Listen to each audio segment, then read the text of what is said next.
Steve Gamache here with the Chef Knives to Go quick look product video, and this time we're looking at the Masakage Koishi series, the Honesuki 150mm boning knife. This knife has a core steel of Aogami or Blue Paper Super reactive carbon steel. He treats 63 to 65 Rockwell on these, so they treat it pretty high with this maker.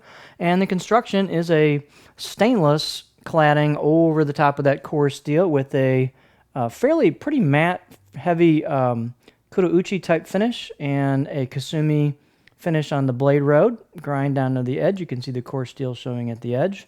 And it's got a hammered finish. So Koishi means, I believe, river pebbles or pebbles. And so that's the take on this. So it's a matte finish, but you've got the combination of stainless, matte, and KU or Kurouchi. It makes a really badass looking blade, if I don't say so myself. And this knife is very, very stiff, as most Honesukis are, but Koishis just really look like they mean business. They really do. They're all pretty cool knives. They definitely don't look mamby-pamby, I'll put it that way. The knife does have chisel kanji, but it's a little hard to pick up with the KU finish on it.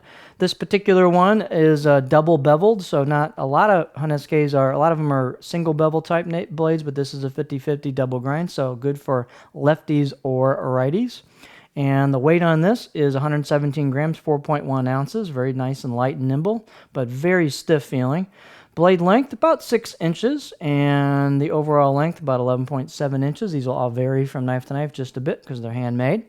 The spine thickness at the heel here above the, or at the spine above the chin or heel is about 4.7, and it retains a fair amount of thickness as you go down the blade and then thins out with the grind. So the tip's quite thin, but the blade is stiff, and that's what Honesukis are usually about. Blade height, about 40.5 millimeters here at the heel.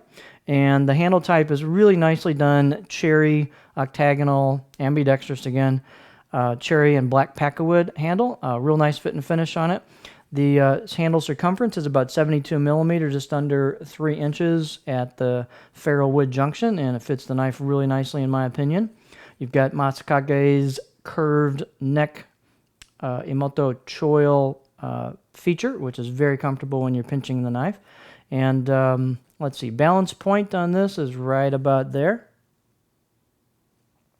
And the profile on this is typical Honesuki, which is very flat. It's got a little bit of a curve. It's not super dead flat. I'm not going to bother putting it on a board here because that's not normally what you do with these, but it's got a slight curve to it.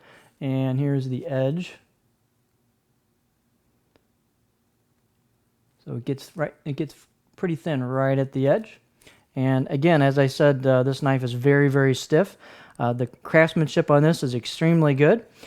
These are about, I'll give them a good solid 7 out of 10 on the edge. Very, very sharp with very good bite or tooth to it.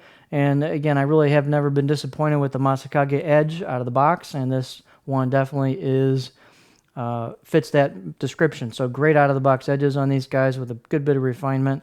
And so just a super nice, badass looking Koishi, the Honesuki, the Masakage Koishi Honesuki 150mm knife.